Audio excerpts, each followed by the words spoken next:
Budget निर्माणमा बाहिरी व्यक्ति सामेल गराएको आरोप लागेका अर्थमन्त्री जनार्दन शर्माद्वारा राजीनामा घटनाबारे 11 सदस्यीय संसदीय विशेष समिति गठन। आगामी मङ्सिर 2 गते प्रतिनिधि सभा र प्रदेश सभाको चुनाव गर्न सरकारलाई निर्वाचन आयोगको प्रस्ताव। चुनावका लागि 10 अर्ब रुपियाँ माग। दार्चुलाको गोठाल घाटमा तुइनबाट खसेर एक किशोर महाकाली नदीमा बेपत्ता। भारतीय बजारबाट किनमेल गरेर फर्किँदै गर्दा घटना भएको जनप्रतिनिधिको भनाई। कीर्तिपुरमा पुरातात्विक सम्पदा पुनर्निर्माण गर्न स्थानीय अगुवा र नगरपालिकाको पहल सुरु। सम्पदाको संरक्षणबाट पर्यटन र आर्थिक पक्षलाई सघाउ पुग्ने अपेक्षा। दक्षिण एसियाली मुलुक भारत, बंगलादेश र पाकिस्तानमा कोरोना संक्रमितको संख्या बढ्दै। नेपालमा पनि एकै दिन 113 जना संक्रमित। र नेपालले दोस्रो एक दिवसीय अभ्यास खेलमा क्यानाडा विरुद्ध टस जितेर फिल्डिङ गर्दै। नमस्कार, कान्तिपुर डायरीका साथमा नवीन र इन्द्रलक्ष्मी। समाचार अब विस्तारमा। बजेट निर्माणमा अनाधिकृत व्यक्तिलाई सहभागी गराएको आरोप लागेका अर्थमन्त्री जनार्दन शर्माले अन्ततः राजीनामा दिनुभएको छ। बजेट निर्माणमा बाहिरी व्यक्तिलाई संलग्न गराएर करका दरहरू परिवर्तन गरेको भन्दै चौतर्फी विरोध र आलोचना झेलिरहेका अर्थमन्त्री शर्माले घटनाबारे छानबिन गर्न संसदीय विशेष समिति गठन भए लगत्तै राजीनामा दिनुभएको हो। प्रतिनिधि सभाको आजको बैठकमा बोल्दै उहाँले छानबिन समितिलाई सहयोगका लागि मार्ग प्रशस्त गर्न राजीनामा दिएको घोषणा गर्नुभयो। यस्ता छानबिन समितिहरूभन्दा विगतमा मन्त्री कायम भएरै छानबिन भएका पनि तथ्यहरू छन् सम्माननीय सभामुख महोदय। तर म त्यो चाहँदैन। म छानबिन समिति बनाउने कुरा आज मात्रै आएर भयो। यो छानबिन समिति बनाउने कुरा मेरो कुरा थिएन, मैले व्यक्तिगत रूपमा गर्न सक्ने कुरा थिएन। सम्माननीय सभामुखज्यूको पहलमा जो समिति भएको छ यसलाई मैले स्वागत गर्छु, धन्यवाद दिन्छु। र यो छानबिनका लागि मैले मार्ग प्रशस्त गर्दै आफ्नो पदबाट राजीनामा दिएको घोषणा पनि गर्दछु। जेठ 15 गते ल्याइएको बजेट प्रतिनिधि सभा र राष्ट्रिय सभाबाट पारित भइसकेको अवस्थामा राजीनामा दिएपछि शर्मा आफैले ल्याएको बजेट कार्यान्वयन गर्ने जिम्मेवारीबाट विमुख हुनु भएको छ। राजीनामा दिने क्रममा उहाँले बजेट निर्माणमा आफूले गल्ती नगरेको दावी गर्दै हजारौं छानबिनका लागि तयार भएको समेत बताउनुभयो। म एउटा राजनैतिक व्यक्ति हुँ।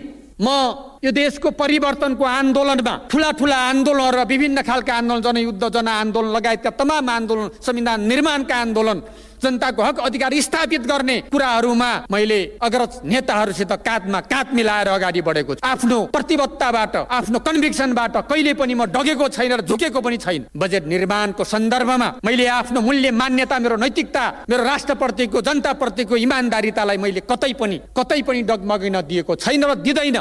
म हजारौं छानबिनको लागि तयार छु। एउटा छानबिन होइन, हजारौं छानबिनको लागि म तयार छु।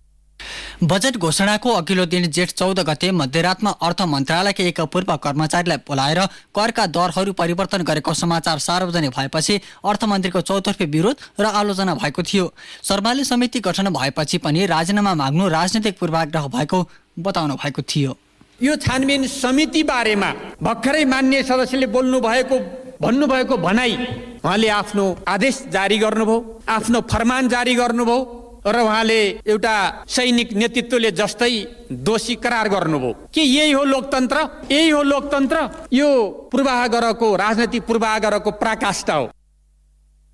यसअघि विशेष छानबिन समिति गठन भए पनि एमाले शर्मालाई अर्थमन्त्रीको रूपमा स्वीकार नसकिने भन्दै उहाँले बोल्ने क्रममा संसद बहिष्कार गरेको थियो। एमाले सांसद योगेश भट्टराईले समिति गठन भएपछि शर्माले अर्थमन्त्रीको हैसियतमा बोल्न नमिल्ने बताउनुभयो। अर्थमन्त्रीज्यूलाई मन्तव्यको निम्ति जुन बोलाउँदै हुनुहुन्छ यसप्रति हाम्रो गम्भीर चासो छ, हाम्रो गम्भीर यसमा विमति छ र नेकपा एमाले भन्दै आएको छ यो गरिमामय संसदमा उहाँले अर्थमन्त्रीको हिसाबले बोल्ने कुनै नैतिक अधिकार अब उहाँसँग छैन। यो नेकपा एमालेको दृष्टिकोण हो सभामुख महोदय। त्यसमाथि उहाँमाथि कारबाही गर्ने यी कानुनी आधारहरू विद्यमान छन् सभामुख महोदय। त्यसकारणले उहाँ कारबाहीको भागीदार हुनुहुन्छ।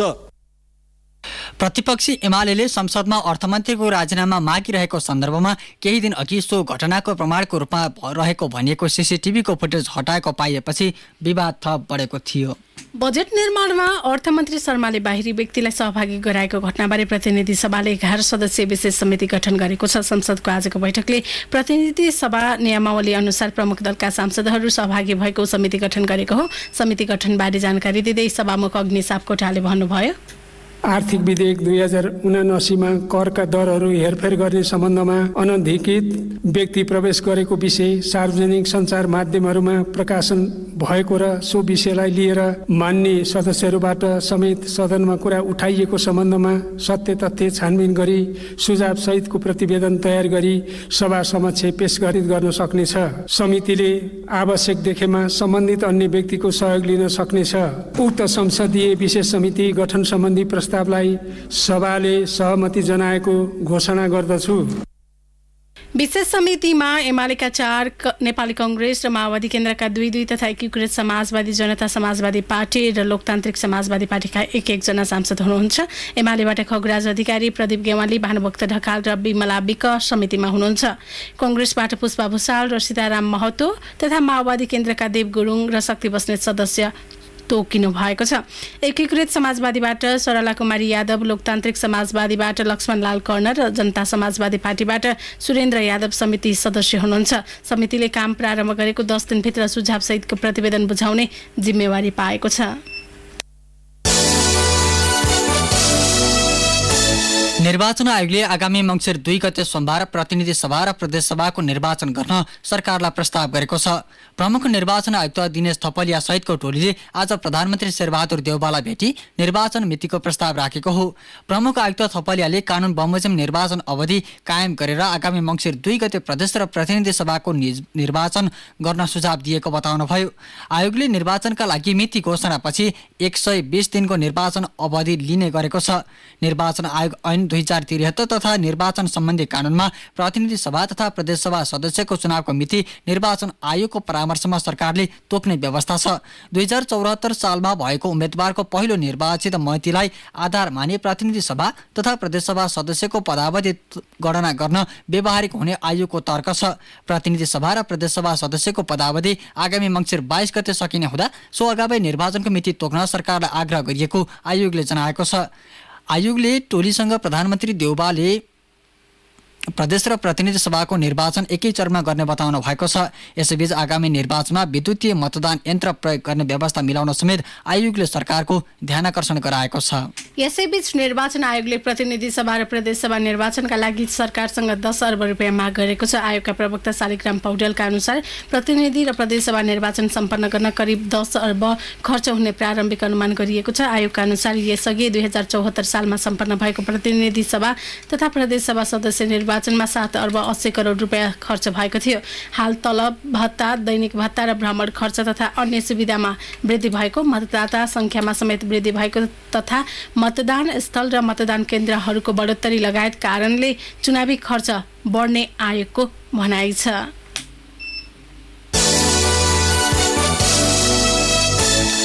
दार्चुलाको ब्यास गाउँपालिका वडा नम्बर 2 दुमलिङ स्थित गोठाल घाटमा तुइनबाट खसेर एक किशोर महाकाली नदीमा बेपत्ता भएका छन्।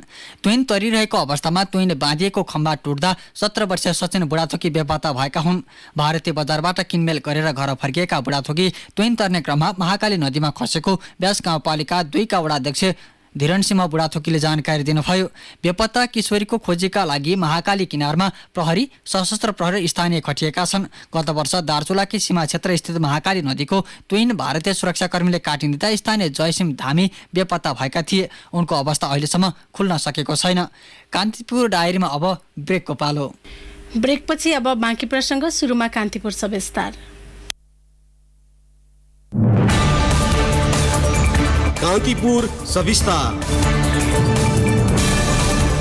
कीर्तिपुरको पुरातात्विक महत्त्वका सम्पदाको पुनर्निर्माणका लागि त्यहाँका स्थानीय अगुवा नगरपालिकाले प्रयास सुरु गरेका छन्। कीर्तिपुरको महत्त्व र इतिहासको साक्षी बनेका सम्पदाले पर्यटन आर्थिक पक्षलाई सघाउ पुग्ने स्थानीयको अपेक्षा छ। आफ्नो सहरको अस्तित्व रक्षाका लागि कीर्तिपुरलाई बेउत्याउने प्रयास गरिरहेको कीर्तिपुरवासीले बताएका छन्।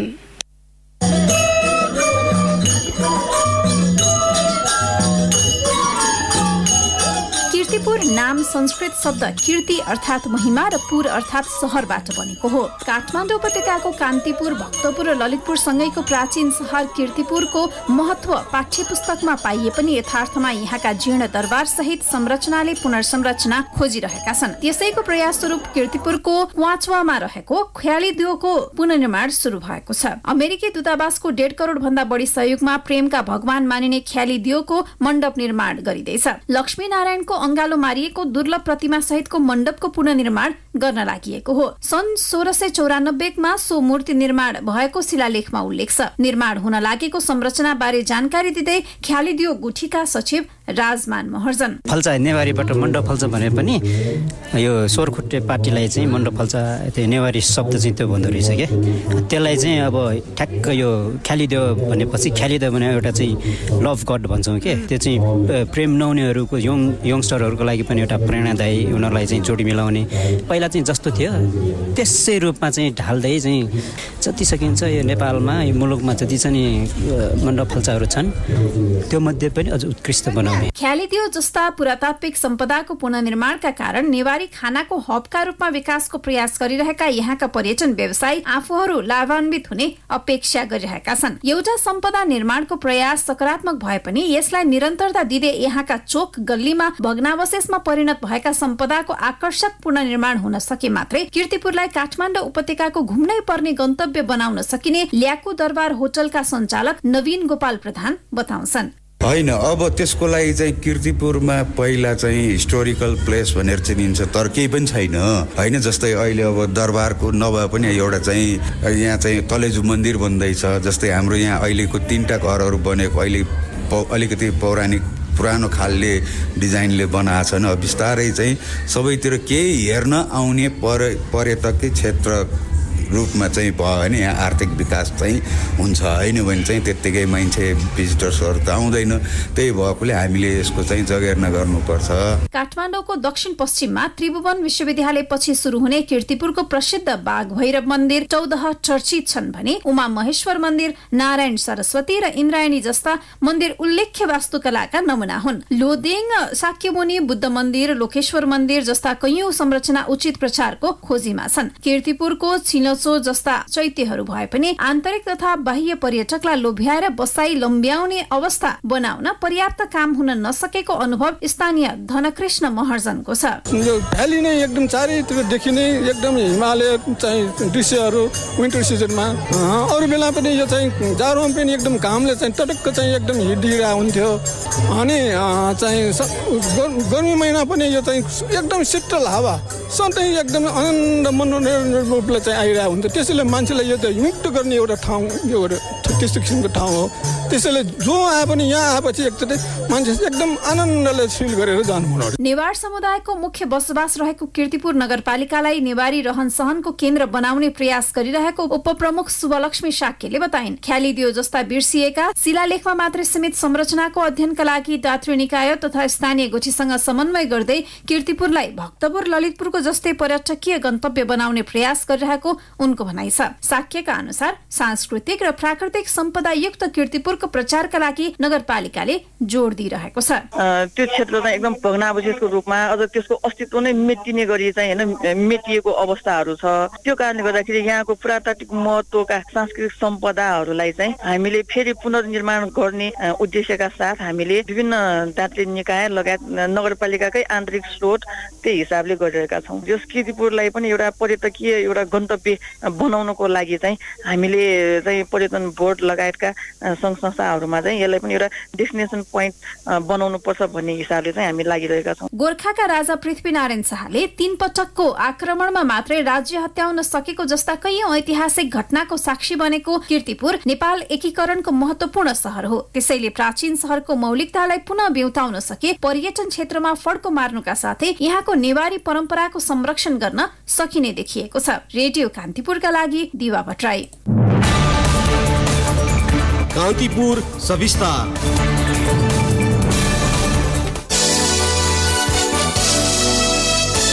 खानेपानी शुद्धिकरण नगरी प्रयोग गरिएको कारण हैजा फैलिएको इपिडेमियोलोजी तथा रोग नियन्त्रण महाशाखाले निष्कर्ष निकालेको छ।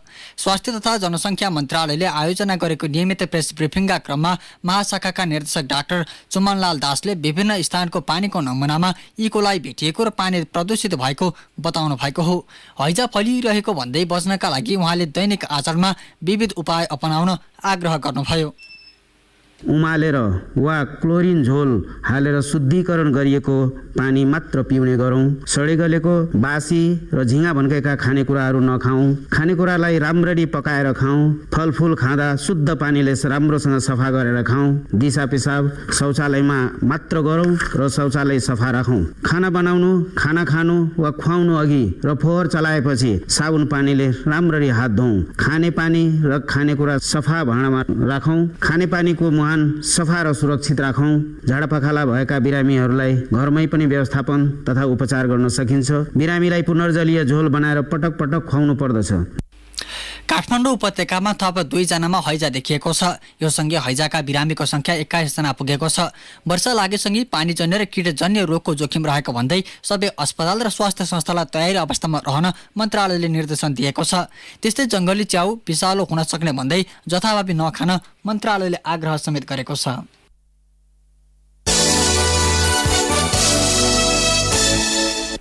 सरकारले 23 जिल्लाका 2,23,330 परिवारलाई गरिब सूचीमा राखेको छ। सञ्चार तथा सूचना प्रविधि मन्त्री ज्ञानेन्द्र बहादुर कार्कीले मन्त्री परिषद बैठकको निर्णय सार्वजनिक गर्दै 23 जिल्लाका 2,23,330 परिवारलाई गरिब परिवारको सूचीमा सूचीकृत गरेको जानकारी दिनुभएको हो।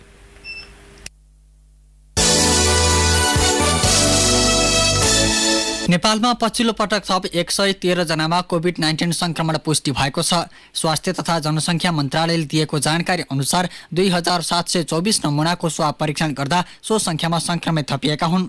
हाल नेपालमा 471 सक्रिय संक्रमित रहेका छन्। विदेशबाट नेपाल प्रवेश गर्ने नागरिकमा संक्रमण दर उच्च रहेको मन्त्रालयकी प्रवक्ता डाक्टर सङ्गीता मिश्रले जानकारी दिनुभयो। नेपालमा विगत केही दिन यता कोभिड संक्रमितको संख्या निरन्तर बढिरहेको छ। ओमिक्रोन भेरिएन्टको नयाँ स्वरूप अन्य भन्दा बढी संक्रामक रहेको भन्दै जनस्वास्थ्यका मापदण्डको पूर्ण पालना गर्न मन्त्रालयले आग्रह गरेको छ। संस्कृति पर्यटन तथा नागरिक उड्डयन मन्त्री जीवनराम श्रेष्ठले पोखरामा निर्मित पर्यटकीय बस पार्क पोखरा महानगरपालिकालाई हस्तान्तरण गर्नुभएको छ। मन्त्रालयमा आज आयोजित कार्यक्रममा मन्त्री श्रेष्ठले पोखरा महानगरपालिकाका प्रमुख धनराज आचार्यलाई पर्यटकीय बस पार्क सञ्चालनको जिम्मेवारी दिनुभएको हो। पर्यटन विभागले 8 करोड 45 लाख लागतमा पर्यटकीय बस पार्क निर्माण गरेको हो।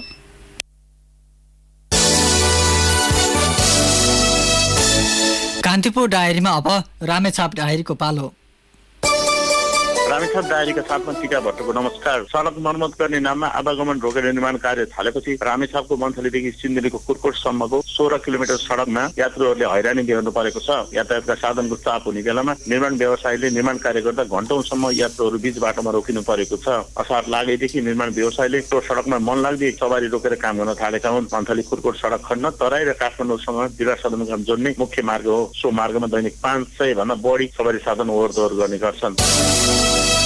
नेपाल नागरिक उड्डयन प्राधिकरणले काठमाडौँको विमानस्थलको चापलाई कम गर्न रामेछाप विमानस्थलमा रात्रि विश्राममा विमानहरू पठाउने निर्णय गरेसँगै रामेछाप विमानस्थलको तयारी व्यवस्थापन थालिएको छ। रामेछाप विमानस्थलमा 7 वटा जहाज रात्रि पार्किङ गर्ने तयारी भएको रामेछाप नागरिक उड्डयन प्राधिकरणका कार्यालय प्रमुख सरिता पाण्डेले बताउनु भयो। सो विमानस्थलमा 8 वटा जहाज पार्किङ गर्न पुग्ने स्थान छ। निजी क्षेत्रका तारा, सीता र समिति एयरका जहाजहरू रामेछाप विमानस्थलमा रात्रि पार्किङ गराउने गरी तयारी भइरहेको हो। आउँदो अक्टोबरदेखि रामेछाप विमानस्थलबाट उडान समेत हुने तालिका छ। रामेछापका सामुदायिक, कब्लियती र निजी जंगलमा जडीबुटी जन्य बिरुवा लगाउने अभियान सुरु भएको छ। अभियान अन्तर्गत लोड सल्ला र टिमुरका बिरुवा लगाइएका छन्। डिभिजनल वन कार्यालय रामेछापका प्रमुख रामकृष्ण केसीका अनुसार क्यान्सर रोगको निदानका लागि औषधि बनाउन प्रयोग हुने लोड सल्लाको प्रजाति लोप हुन लागेको बेला उक्त अभियान सञ्चालनमा ल्याइएको हो। अभियान अन्तर्गत बामती, दोरम्बा, गुप्तेश्वर, कौसे, चुनापाती, सयपुर लगायतका जंगलमा झन्डै 30,000 लोड सल्लाका बिरुवा रोपिएका छन्। जिल्ला प्रशासन कार्यालय रामेछापले सार्वजनिक वर्ष तलब भएका कारण जिल्ला सदरमुकामसम्म पुगेर नागरिकता प्रमाणपत्र लिन नसक्नेहरूलाई घरमै पुगेर नागरिकता दिन थालेको छ। मङ्गलबार सुनपति गाउँपालिकाको बेथानका मिकमार तामाङ, मन्जरी तामाङ र पेमा डोलबन तामाङलाई घरमै पुगेर सहायक प्रमुख जिल्ला अधिकारी गीता गुरुङले नागरिकता प्रमाणपत्र वितरण गर्नुभयो। शारीरिक असुस्थताका कारण नागरिकता प्रमाणपत्र लिन नसकेका व्यक्तिहरूलाई जिल्ला सदरमुकामसम्म ल्याउन लैजान हुने झन्झटका कारण घर दैलोमा नै पुगेर नागरिकता वितरण गर्न थालेको प्रमुख जिल्ला अधिकारी दीपक कुमार पहाडीले बताउनु भयो। हवस् त, रामेछाप डायरी आजलाई यति नै। टिकाबाट बिदा माग्छु। नमस्कार। कान्तिपुर डायरीमा पुनः ब्रेकको पालो। ब्रेकपछि अब आर्थिक प्रसङ्ग। इन्धनको मूल्य बढेसँगै वायु सेवा सञ्चालक सङ्घले हवाई भाडा वृद्धि गरेको छ। सङ्घका अनुसार काठमाडौँ धनगढी रुटमा सबैभन्दा धेरै 220 रुपियाँ बढेको छ। अब काठमाडौँबाट धनगढीसम्मको हवाई यात्राका लागि 17,025 रुपियाँ तिर्नुपर्नेछ। यस्तै काठमाडौँ सुर्खेतका लागि भाडा 14,995 पुगेको छ। काठमाडौँ भद्रपुरका लागि 150 रुपियाँ वृद्धि हुँदा टिकटको मूल्य 12,955 रुपियाँ तिर्नुपर्नेछ। काठमाडौँ भरतपुर रुटमा 55 रुपियाँ वृद्धि भएसँगै हवाई टिकटको मूल्य 4,990 रुपियाँ पुगेको छ। नेपाल आयल निगमले पछिल्लो समय हवाई इन्धनको मूल्यमा प्रति लिटर 5 रुपियाँले वृद्धि गरेपछि आन्तरिकतर्फ इन्धनको मूल्य 190 रुपियाँ पुगेको छ।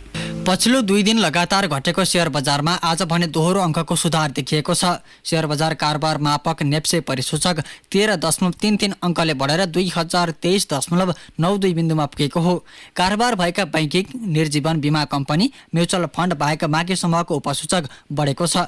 आज 2 अर्ब 70 करोड 86 लाख 55 हजार रुपियाँ बराबरका 6,63,310 किता सेयर किनबेच भएको नेपाल स्टक एक्सचेन्जले जनाएको छ। गुराँस फाइनान्सको सबैभन्दा धेरै 11 करोड 72 लाख 80 हजार रुपियाँको सेयर कारोबार भएको छ।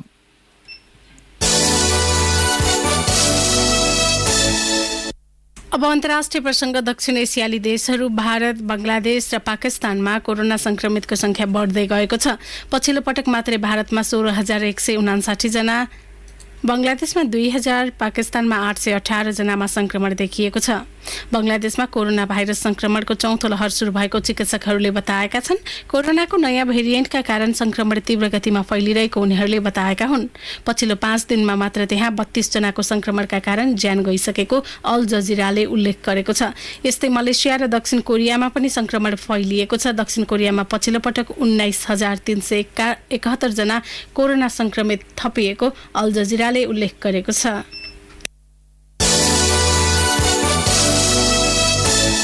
बालबालिका सम्बन्धी काम गर्दै आएका संयुक्त राष्ट्रसङ्घीय 3 निकायले विभिन्न 38 युरोपेली मुलुकले बाल हिरासतको विकल्प खोज्नुपर्ने बताएका छन्। राष्ट्रका महासचिव मुख्य प्रवक्ता स्टेफेन डुजारिकका अनुसार बालबालिकालाई हिरासतमा राख्नु बाल अधिकारको गम्भीर उल्लङ्घन हुने भन्दै त्यसको विकल्पबारे सोच्न र राष्ट्रसङ्घीय निकायलाई आग्रह गरेका हुन्। विशेषतः आप्रवासी तथा शरणार्थी बालबालिकालाई हिरासतमा वा कैदमा राख्ने कार्य अत्यन्त गलत भएको भन्दै त्यसको विकल्प खोजी गर्नुपर्नेमा उनीहरूले जोड दिएका हुन्। आप्रवासनका लागि अन्तर्राष्ट्रिय संगठन IOM, संयुक्त राष्ट्र बाल कोष र संयुक्त राष्ट्र शरणार्थी एजेन्सीले बाल हिरासत अन्त्य गर्नुपर्ने भन्दै विभिन्न विकल्प र सिफारिसहरू प्रस्ताव गरेका हुन्।